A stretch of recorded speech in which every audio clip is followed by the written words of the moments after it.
Hello everyone, I'm Kibin Alleyne and today is Tuesday, December 5th. You are now watching Open, a program that brings the Bronx and New York City straight to you. Don't forget to stay connected with us via social media at BronxNet TV. Before we dive into our program, BronxNet is thrilled to mark 30 years of positive impact in the Bronx. Our latest venture, the BronxNet Media and Technology Studios in the South Bronx, represents our most significant step yet in bridging the digital gap. However, we can't do it alone, we need your support. Your contribution ensures access to cutting-edge studios, top-quality equipment, and professional development opportunities for individuals of all ages in the Bronx. Join us in shaping a brighter future in technology and media. Let's work together to make the Bronx a better place for everyone. Donate today at bronxnet.org/donate, and let's create a lasting impact together. In an effort to expand genomic testing options for families in the Bronx, the New York Center for Rare Diseases at Montefiore announces a partnership with several other health organizations. This collaboration comes after recognizing that communities in the Bronx are often underrepresented in this type of testing, resulting in challenges in identifying the genetic causes of rare diseases that affects these communities. Co-Director of NYCRD at Montefiore, John Greally, joins me to discuss. John, thank you so much for joining me. Thank you for having me. Now, how did the partnership with GeneDx, PacBio, and Google Health begin? It started about October of 2021 when I approached GeneDx's leadership about the possibility of doing something with our patients in the Bronx. At the time, I was using the GeneDx testing, as geneticists at Montefiore do, to try to diagnose some of our patients with rare genetic conditions. What I wanted to do was to find partners who could come into the Bronx with us and treat our patients with dignity and respect, but try to create more resources for these families who are searching for solutions for their genetic conditions. So GeneDx proved to be very open to the idea of doing this kind of work, and were agreeable to the idea that it should be done in a way that protects the rights and privacy of our patients. So when they came on board, the second group, PacBio, which is a DNA sequencing technology company from San Diego, I was trying to diagnose a patient of mine who is from the Dominican Republic, was diagnosed with this ultra-rare disorder. Only 11 people had been ever diagnosed with it in 50 years. And the geneticist in San Juan made the diagnosis, and then the patient ended up in my care. And I realized that I couldn't make the diagnosis with current technologies, and so we had to use this research technology from PacBio. And I realized that they would be a great partner as well, and they were enthusiastic and they wanted to work with GeneDx also. And PacBio was already working with Google Health, and what Google Health was bringing to the mix was they are good at doing data analysis, and they wanted to apply this to these rare disease patients in the Bronx, especially the patients who we serve, who are typically not of Northern European white ancestry. Now, I think this may lead into my next question, but what sparked the effort to focus on Bronx families living with rare diseases? When I talk to my colleagues around the country about patients who come into them with something like a seizure disorder, for example, and we use exactly the same tests in the Bronx through the same companies like GeneDx or others, their diagnostic rates are much higher than what we have in the Bronx. And the reason for that is likely to involve the fact that we don't know as much about the genomes of individuals who are not from that part of planet Earth, Northern Europe. So we don't understand this variability that would be normal, and therefore we don't understand the variability that would be associated with diseases. So to make to gain these insights in a way that we can serve our patients properly, we have to include more people in these kinds of studies and have really good people from these companies and elsewhere help with the research that allows us to understand what is normal and therefore what is abnormal and causing disease in DNA sequences from people who are typically not represented well in these kinds of studies. Now, as I mentioned, the goal of the new partnership is to help identify genetic causes of and the best treatments for rare diseases. What will this effort look like? What we're going to do in the short term is put together a project to study intensively 50 families. And the 50 families are going to be coming into us over the next couple of months, and we are going to send the samples for this advanced genomic testing. We're going to then have the data returned to our very secure computer environment at the Albert Einstein College of Medicine.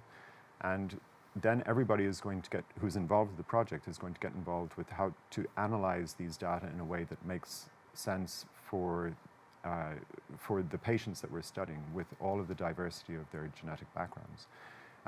What we hope to do then is to be able to identify the reasons for the rare diseases in these families that have proven to be elusive so far. These 50 families will have been incredibly well studied to the limit of current technology, and they still don't have answers. And so if we can crack some of these cases, we know that we're making real progress in delivering care for these families. Now, you mentioned the project. Can you just tell us a little bit more about the NYCRD pilot project?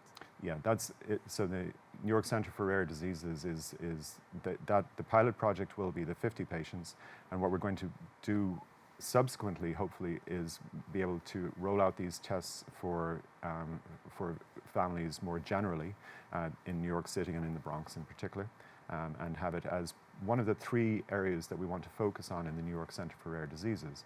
The first is diagnostic excellence, and we think we should be doing better, and that's based on this project that we're rolling out right now. The ongoing care of the patients is very important to us, with or without a diagnosis, and I think we're especially well set up for that at Montefiore. And then aspirationally, we want to start working on cures. And with genetic diseases, it's been typically very difficult to go from diagnosis to cure, but internationally, there are some efforts that appear to be increasing the rates of being able to offer cures to some of our patients, and we'd like to be able to do that in the Bronx as well. Now, you mentioned something that I thought was so important, and that was care. And I think that, this is already a sensitive topic for so many families. Can you just talk about why that is so important, especially for you? You mentioned, quite a few times that, like making sure the families don't feel, different or ostracized in this process. Can you just talk about the importance of that? Yeah, that's such an important question.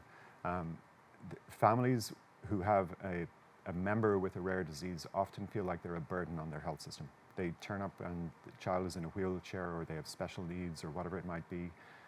They feel that people do not want to see them turning up for care. I don't think that's the case at Montefiore. I know that I'm biased because I work there, but at Montefiore, every physician that I know looks on rare diseases as being part of the daily work that they do. We have, at my last count, I think 26 clinics in Montefiore that are specifically focused on individuals with rare diseases. I do not see the same issue of people feeling like they're a burden when they come to Montefiore. And what we would hope to do with the New York Center for Rare Disease Initiative, which we're building right now, is to enhance that care, to show people that these clinics exist, point them towards the physicians who could help with their care, and also integrate the care. So if somebody's coming in for an orthopedic condition, but they also need to have a pulmonologist look at them for their lung function, we're able to make sure that those connections happen and happen efficiently. Now, can you just talk about some of the unique challenges that arise when doing this type of research in the Bronx? Well, the Bronx, we recognize that people's lives are complicated. Transport is as big an issue as everything else in the Bronx, and especially if you have a family member with a rare disease and they have difficulty with their own mobility, they're in a wheelchair, whatever it might be. So just them getting to us is a challenge by itself. The diagnostic component of it, where we are trying to find the genetic change in one of our communities from West Africa or South Asia or wherever they may have immigrated from, and we just don't have that much information on those genomes in the field in general, not just in the Bronx, but internationally. Diagnostically, there are challenges there, but other than that, we should be able to offer excellent care, no matter where you come from, if we can get you in the door, because we have the physicians who have the competence and the interest in doing this right. Now, I also wanted to touch on the fact that genomic research in regard to underrepresented communities is a challenge in the health system. And as you mentioned previously, a lot of communities of color aren't represented in this. Can you just talk a little bit about the history about that and how that could be impacting us today? Yeah, it's shameful, and I checked before coming in today what the latest statistics on it. There's a website that is dedicated to asking the question, of all the big genetic studies, how many of them have been performed on people from different continental ancestries? So you're talking about African, Asian, and so on. 94.77% of the studies have been performed in Northern European white individuals. About 3.5% have been on East Asian individuals, and that leaves our Black, Indigenous, other populations extraordinarily underrepresented. It is to our shame as a field that we have basically been so biased in our studies to date. And that is both a challenge and an opportunity for us in the Bronx.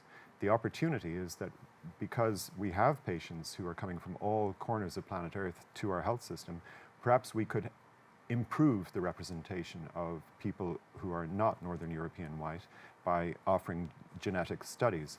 But at the same time, it's a tightrope, because the way that we could do it, we could fail, is by taking this genomic information and abusing it in some way. So what we are going to seek is community leadership, so that the community leaders come to us and they say, we want you to do the following genetic studies, and we want you to treat our samples and our data in these respectful ways. And that, I think, is something that we can do at Montefiore, and honestly, we should do.